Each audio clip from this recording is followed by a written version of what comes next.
Super Saravana stores. இவ்வளோ பெரிய கூட்டத்தை முடியுது அப்படி இப்போ வரைக்கும். அவர் வீழ்ச்சி ஆரம்பிச்சதுக்கு அப்புறமும் இவ்வளோ பெரிய கூட்டம் கூட்டுறாங்கன்னா அவர் காசு கொடுக்கறது இல்லை, ஓட்டுக்கு காசு கொடுக்கறது இல்லை, கூட்டத்துக்கு காசு கொடுக்கறது. ஏன்னா காசு கொடுத்து கூட்டாத கூட்டம் ரெண்டு பேருடைய கூட்டம். விஜய்க்கும் காசு கொடுத்து வரல, நாம் தமிழருக்கும் காசு கொடுத்து வரல. காசு கொடுத்த கூட்டம் திமுக. எல்லாருக்கும் தெரிஞ்ச ஒரு விஷயம் என்னன்னா, அவங்க 11.5% சொல்றது வந்து ஒரு பக்கம் ஏசி சண்முகம், இன்னொரு பக்கம் பாரிவேந்தர், இப்படி ஒரு 4 பெருந்தலைகள் அவங்க பெற்ற வாக்குகளையும் அவங்க வாக்குகளா எடுத்து எல்லாம் சேர்த்தான். கருணாநிதி காலத்துல ஏன்னு கேட்டீங்கன்னா, கருணாநிதியை வில்லனாகவே பார்க்கப்பட்டார். இன்றைக்கு ஸ்டாலின் அந்த இடத்த இல்ல, எங்க அப்பா மாதிரி நான் இல்லைன்னு நிரூபிச்சிருக்கேன். அவர் மீது எனக்கு அவருடைய அந்த சில விஷயங்கள்லாம் மாறுபட்ட கருத்து உண்டு. அவர் பேசுற பேச்சு, அந்த விஜயலட்சுமி நடவடிக்கை எல்லாம் மாறுபட்ட கருத்து உண்டு. ஆனா இந்த இடத்துல அவருக்கு உள்ள ஓட்டு பியூர், எந்த 10 பைசா கொடுக்காத ஓட்டு. அந்த மாதிரி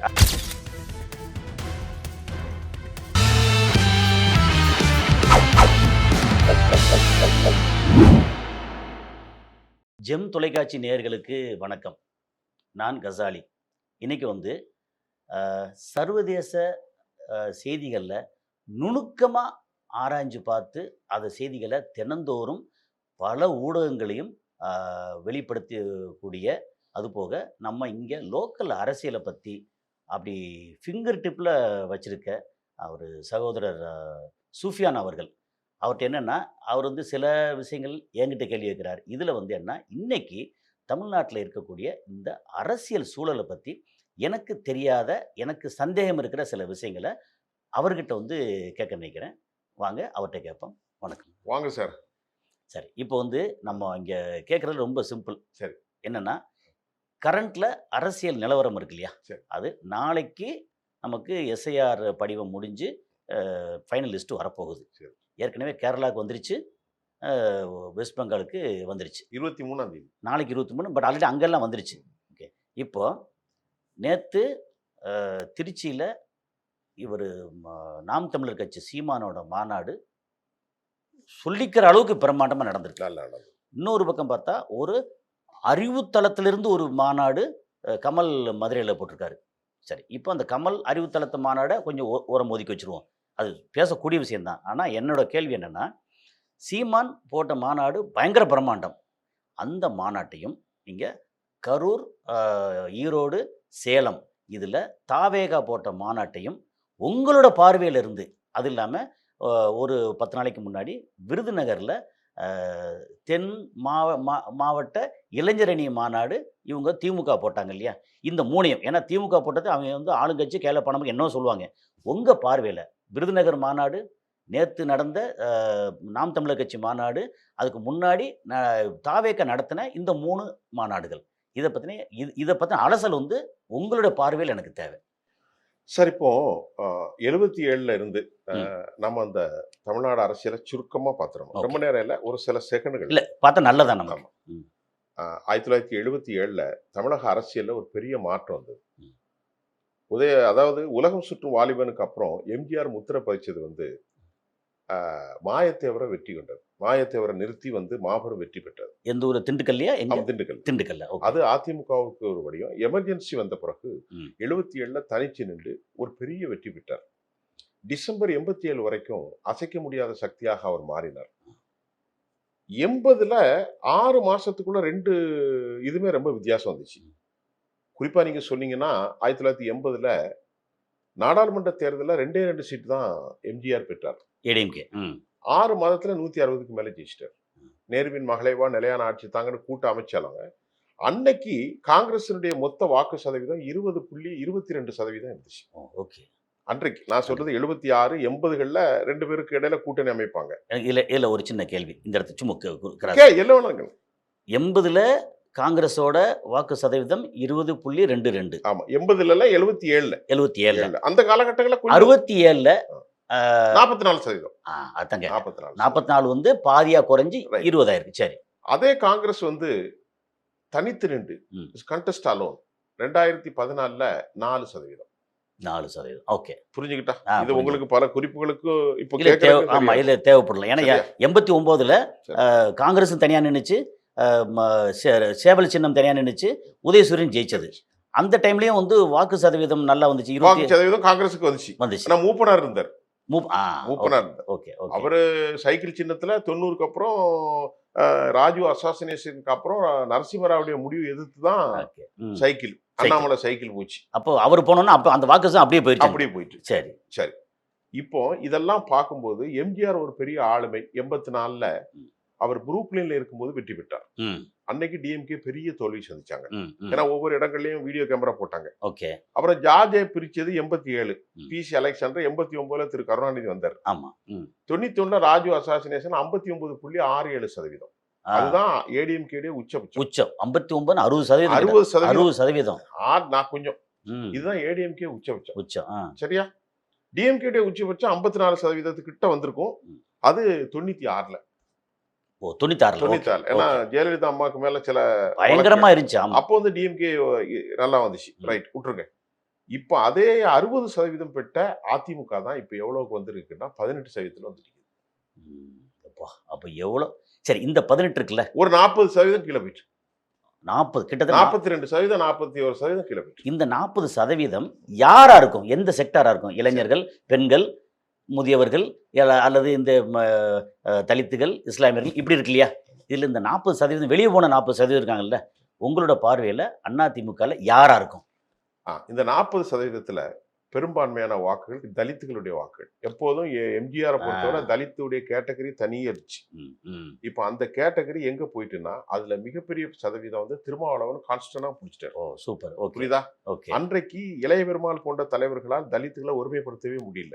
ஆனா இன்றைக்கு தான் முதலாக தமிழ்நாட்டு வரலாற்றுல தலித்துகளுக்கு, அது பறையர்குடி சமூகத்திற்கு ஒரு தலைவராக அவர் தன்னை அப்படி ஏற்றுக்கல. ஆனால் பறையர்குடி சமூகத்தின் ஒரு தலைவராக நம்பிக்கை வந்திருக்கிறது. எங்க வரைக்கும்? நம்ம ஊர்ல இருக்கக்கூடிய தூத்துக்குடியில இருக்கக்கூடிய நாவண்ணா முத்தியாபுரம் வரைக்கும். ஏன்னா பல பேர் சொல்றாங்க அவருக்கு வட தமிழ்நாட்டுல தான் சொல்றாங்க. அதை நான் மறுக்கிறேன். வட தமிழ்நாட்டுல ரிஷிவந்தியம், திண்டிவனம், ஈரோடு, இந்த பக்கத்துல விழுப்புரம் இங்கெல்லாம் இருக்கு. அதுக்கு அவர்களுக்குள்ள பிரச்சனை இருந்துச்சு. அதையும் தாண்டி நாவண்ணா முத்தியாபுரம் தூத்துக்குடி மாவட்டம் திருச்செந்தூர் முருகன் கோயில இருந்து 3 கிலோமீட்டர்ல இருக்கு. அந்த ஊர்ல கேட்டா அங்கேயும் திருமாவளவனுக்கு இருக்கு. அந்த சுற்று வட்டாரங்கள் தூத்துக்குடி ஃபுல்லாவே இருக்கு. இதுல இன்னொரு கேள்வி, இந்த வாக்கெல்லாம் எங்க இருந்து போயிட்டுனா அதிமுக எம்ஜிஆருடைய வாக்கள் தான். அவங்க வாக்கு. ஓகே. இதுல ரெண்டாவது சொல்லிடுறேன் ஒரே விஷயம். ரெண்டாவது மீனவ நண்பர்கள், இந்த வாக்கள் எப்போதும் ரெட்டலை தான். கரெக்ட். அது அதிமுக விட்டு அப்படியே முனைமலங்கு போயிட்டு. யாருக்கு போயிருக்கு? அது போயிட்டு யாருக்கு போயிட்டு சொல்றேன், அங்க இல்ல. ஓகே. அது அதிமுக கொஞ்சம் போயிட்டு, திமுக அப்படிலாம் போயிட்டு, அதாவது அதிமுகனா மத்த கட்சிகள் போயிட்டு, டிஎம்கேக்கு போயிட்டு கொஞ்சம் டிஎம்கே. ஆனா இப்ப அதிகமா எங்க போயிருக்குன்னா விஜய்க்கு போயிருக்கு. அதாவது பெர்னாண்டஸ் ஓட்டு, பெர்னாண்டஸ் மீனவர்களுடைய ஓட்டு போயிட்டு, அது அதிமுக ஓட்டு தான். தலித்துகள் ஓட்டு அதிமுக ஓட்டு தான். ஓகே. ஆமா. சரியா? பெண்கள். சரி. அதிமுகவுல எப்பவுமே கொஞ்சம் சாஃப்ட் ஹிந்துத்துவா இருக்கும். சரி. ஓகே. அது உங்களுக்கு தெரியும். ஆமா, ஆமா. அந்த சாஃப்ட் ஹிந்துத்துவா பிராமணிக்கல் ஓட்டு எல்லாமே நிலை பெற்ற பாஜகவுக்கு போய் தான் அவங்க இந்த 2.5% இருந்து 5.5 இருக்காங்க, அல்லது 5 இருக்காங்க. Okay, okay. அவங்களுக்கு இந்த 11ங்கிறது பொய்யான கணக்கு. அது எப்பவுமே கிடையாது. இந்த ட்ரிப் தெரிஞ்சு போயிடும்.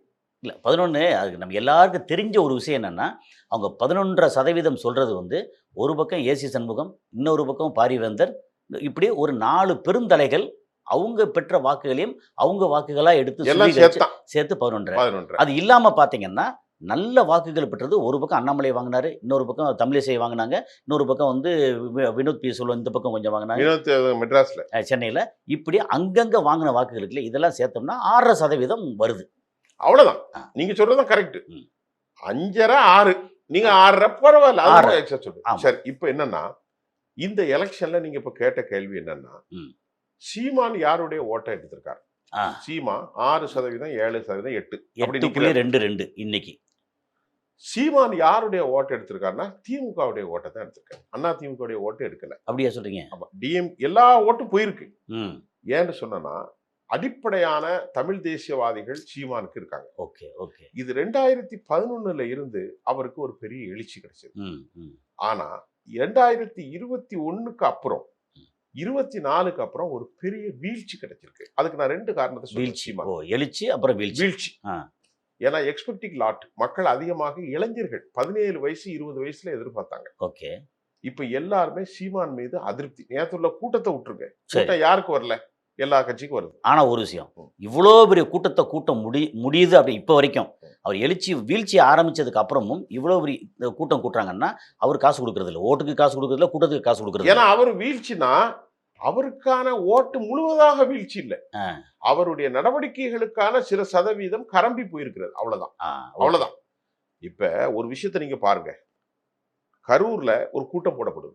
ம், கரூர்னா கரூர் மட்டுமல்ல. ஆ, பக்கத்துல இருக்கிற நாமக்கல், ம், அது பக்கம் திருப்பூர், ம், கோவை, பொள்ளாச்சி, பழனி, திருச்சி வரைக்கும் மக்கள் கூடுவாங்க. ம். எல்லாருக்கும் ஒரு தவறான எண்ணம் என்ன தெரியுமா? கூட்டத்தை பார்த்தா ஜெயிச்சிட்டாங்கம்மா. ஜெயிச்சிட்டோம். ஓகே. அது தப்பு.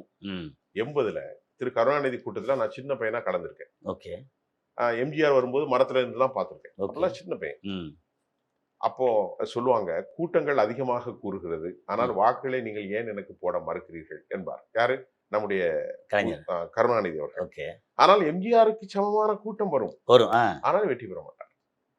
Okay, okay. புரியுதா உங்களுக்கு? ஸோ கூட்டத்தை மட்டும் வச்சு நம்ம நம்பி சொல்ல முடியாது. ஒரு உதாரணத்துக்கு சொல்றேன். ஆ, ஒரு இடத்துல கூட்டம் போட்டாருன்னு வைங்க. விஜய் கூட்டம் போட்டார். ம், எந்த ஊர்ல? கரூர்ல. ஓகே. அதுல கரூர்ல அந்த சரௌண்டிங் மொத்தம் எவ்வளோ அப்படின்னு பாத்தீங்கன்னா 100 தொகுதி வரும். 100 தொகுதி.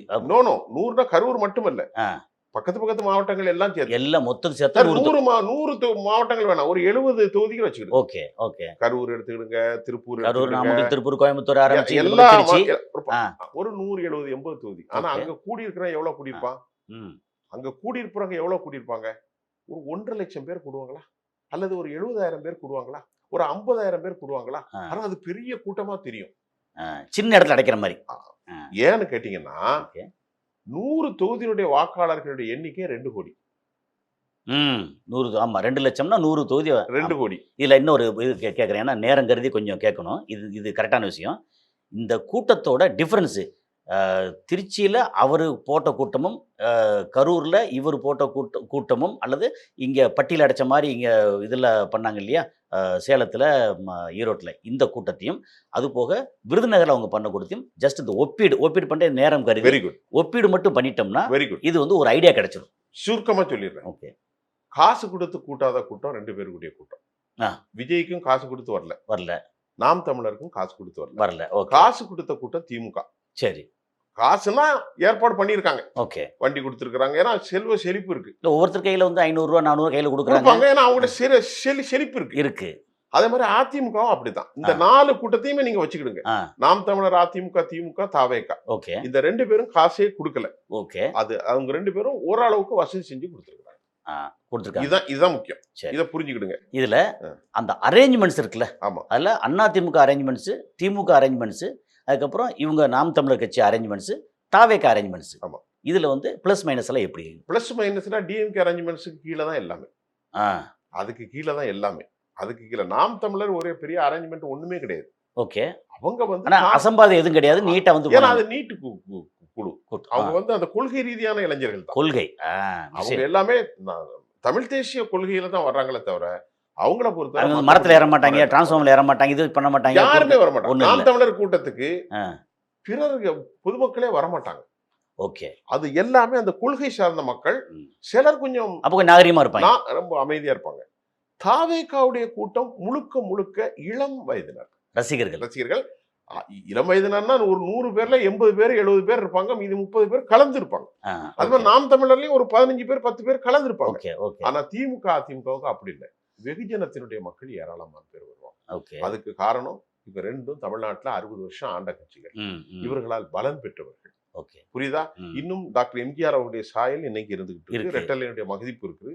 திரு கருணாநிதியுடைய எழுத்து இருக்கிறது. இதுல ஒரு முக்கியம். இப்ப திமுகவுக்கு ஒரு 3% வாக்கு கூடி இருக்கிறது கருணாநிதி காலத்துல. ஏன்னு கேட்டீங்கன்னா கருணாநிதியை வில்லனாகவே பார்க்கப்பட்டார். ஆ, ஆமா. இன்றைக்கு ஸ்டாலின் அந்த இடத்த இல்ல, எங்க அப்பா மாதிரி நான் இல்லைன்னு நிரூபிச்சிருக்காரு. ஆனா நிரூபிச்சிருக்காரு. அது அவருக்கு plus point. Plus. Okay. Plus பாயிண்டா? ம். இப்ப அதிமுகவுக்கு இந்த தடவை வரலாறு காணாத ஒரு பெரும் தோல்வி குறிச்சு வச்சுக்கிடுங்க.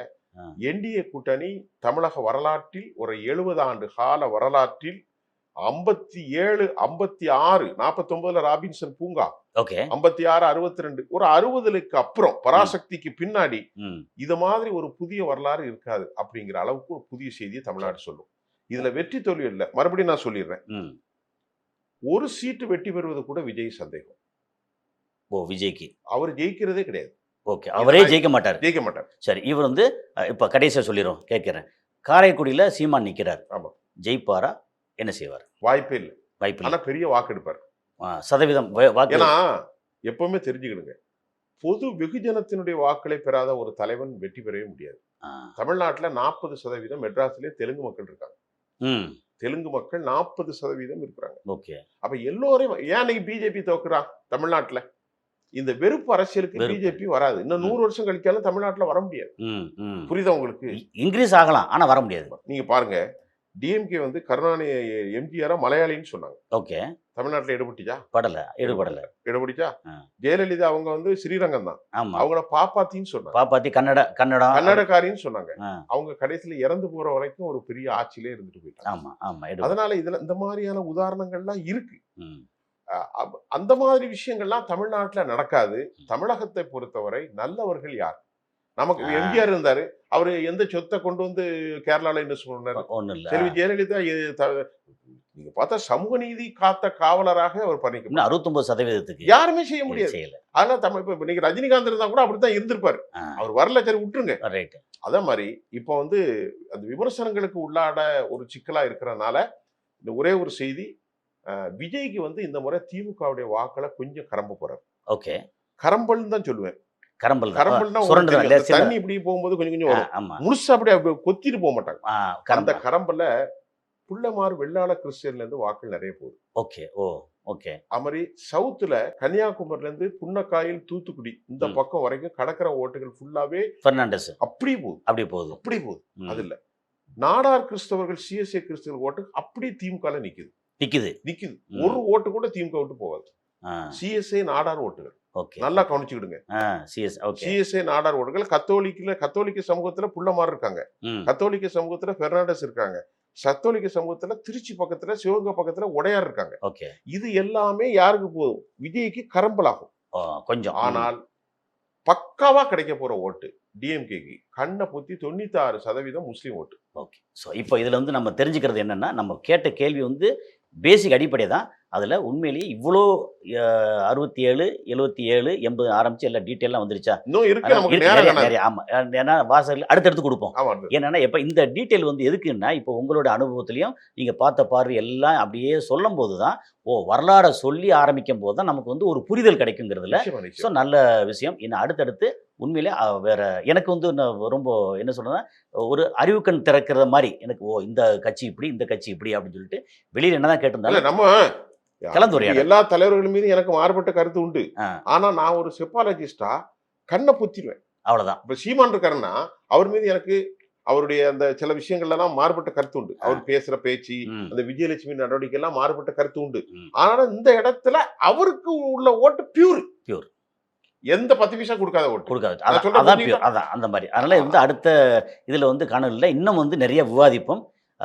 உண்மையிலே வந்து உங்கள் கருத்தை பகிர்ந்ததுக்கு ரொம்ப நன்றி சார். ரொம்ப நன்றி.